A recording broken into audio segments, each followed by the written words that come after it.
Okay, well there's the head on.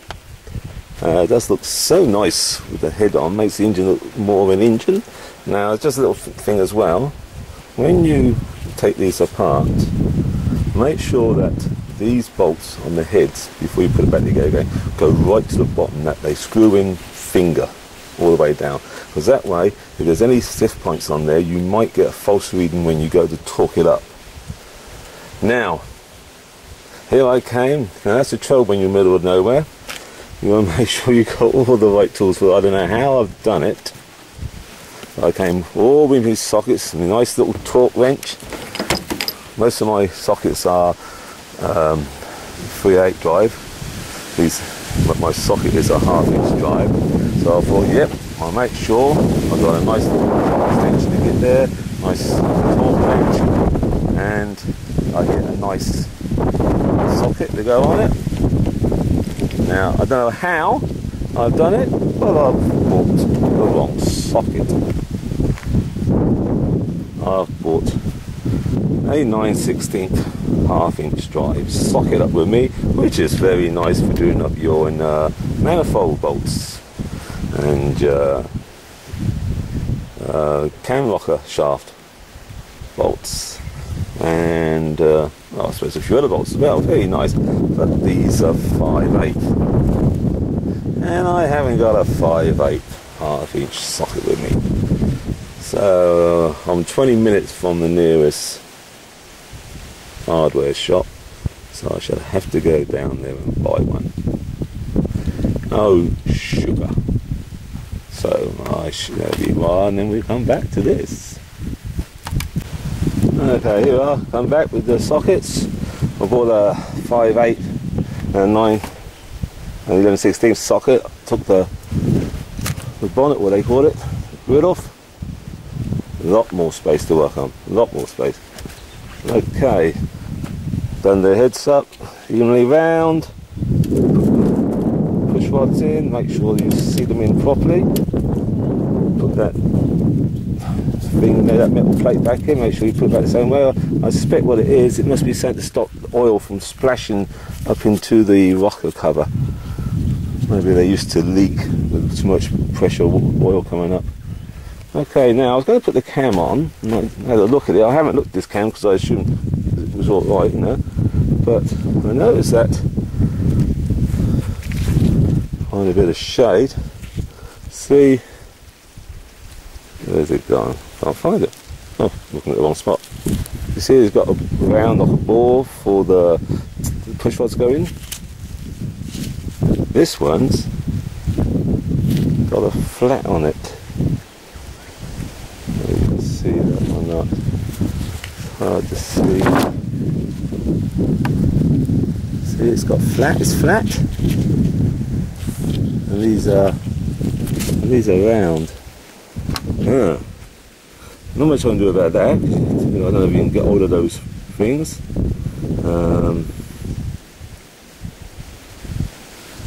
I'm going to put it together. It was working alright before. This tractor was working alright. It started every time, no problem started. Just like I say, it started using water a lot. That's the only thing. So okay then. Okay, here we are. Put the rocker shaft on. I know I called it a camshaft when I first started talking about this. Of course, it's at the bottom, which is the push rods up. This is the rocker shaft. Okay, I'm going to put the rocker cover gasket on that way. When I put in the rocker cover, it's actually slightly smaller than the rocker cover. So I know that some people put silicone or grease on it to hold it in, but we'll see if we do it this way. Okay, here we are again. Got the rocker cover on, roll it down, head gasket on, put the exhaust inlet manifold on, tightened everything up according to the book. This is the engine breather, I believe, or the preheater, I can't remember. The reason there's Jubilee clip is there is because it's kinked there, and I just put a Jubilee clip to seal it off. One thing I did notice that when I put this head on, it was very stiff to go on over these two bolts, which were the two bolts were stiff coming out. Went on all right, but put that little one, whatever that thing's there for. Put a new hope that thing I think might leak because it doesn't come with a seal. I don't know if you can see it. It's just in just there's a little one, the shape of a thermostat gasket, but smaller. Didn't come aside to make one up, and I don't think I used a material that's thick enough. Okay, so there is on. That gasket is a bit of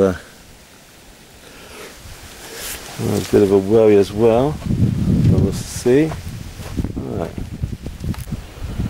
Okay, here we are. Now, put the water pump housing on. New water pump. Thermostat housing. New thermostat in there. I was going to put a thermostat sender in there, but pig of a job to get that out. You have to need an engineering facilities to get that out. Okay, just a little tip. When you put Jubilee clips on, when you put them on Jubilee clips like water pipes like these on at the moment, plenty of room, you can put them in like that, everywhere. You got to imagine everything's all on here and you're just replacing these, so you've got to put the Jubilee clips so that you can get the screwdriver to them when everything's on. Like if you had stuck this at the front and this one at the front, when you put the grill on, or the radiator on, you wouldn't be able to get a screwdriver in. So I'm hoping that you should be able to get to that with the hood open and you'll get that no problem. Another thing as well, I got this pump from Ferrguson, as I said before. On the original pump, on this one, seems nowadays when you order a pump from Ferrguson, there's only one pump for both. This is a head mounted water pump. It seems the pump is the same for a head mounted water pump and for a block mounted water pump. It's the same pump. The only difference is that one comes with a cog, or I forgot what its name is, you know, bit to go on there, and one doesn't. So this one doesn't come with it.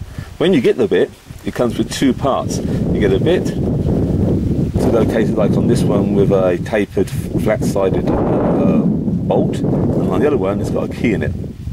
But the interesting thing is that on the original one, of course, as you notice there, I don't know if you can see it, point the screen at it, see there, there's not much room to get a spanner on there. On the original one, they had a cutout, roughly, somewhere like that. They had a cutout there, so you line that up with a cutout, and then it gave you enough room to put a spanner on it. Very good thinking there. Pity they didn't do it with this one as well. Another thing as well, which actually I found when I put it on, I had to take it off and take it down. It's got a hole in the bottom. It's got a hole in it. What I assume that is to let water drain out of it if it leaks past the seal or whatever. But when I put this on it back at home, I put the hole, so the hole was sticking out there, so I had to take it out and put it down there to make sure that I assume that the hole does go at the bottom for the water to drain out of. My governor experience is very limited. This is what's roughly, I put it on roughly where it came out from, and I've forgotten where this I've forgotten where the spring located. I'm pretty sure located there. Why? It's got a split pin there. See it? Where's it gone? Yeah, down. There's a split pin there. And I must have straightened the split pin out. Yeah. But once I put everything else on, I'll be able to see where that goes. Okay. Well, looks like I've finished all the engine parts. Okay, may have interest. I found out where that spring went. The spring went to the top of the thermostat housing, and that clovis pin was for the accelerator. I say once I said I'll put it going and see where it goes. So you see that's how it goes, and that's the governor bit. Awful. Bit on the engine. Okay, put the carburetor on. Exhaust system on. Radio on. Like I say, I think they did a fantastic job. I hope it was all right. Lee and Thomas in Goulburn, New South Wales, did it for a very reasonable sum. Wow. Now, I suppose some of you might have noticed my fan belt. I don't know if anyone knows my fan belt has got the ends bent over on all the blades. The reason, this must be a fan belt the hole's lined up. Some of it's from an FE35. The reason he's done it is to clear the bottom hose pipe. That's why they're bent over, to clear the bottom hose pipe. Okay, that was a pig of a job to put on, that one. I had to take the thermostat off again, put it on, and then hold it down and put the bolts in. Oh, bit of a bitch to get it on. Okay, spark plug something. I just put them in to fill the holes up. What else? One thing I do really advise as well: clean all your nuts, your bolts, and your bolt holes. Make sure all the threads are nice and easy moving. You can screw them in by hand, because especially the thermostat ones. Every time I've taken these off and changed, it's the second time I've done this one, put a thermostat on, I've had to re-tap these bolt holes because they have the heat and the material they're made out of I don't know, gets distorted with the threads. Okay, right, been a while since I last saw you.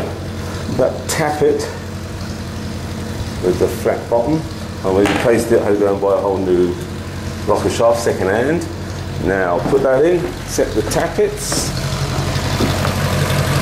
and lo and behold, the thing is running.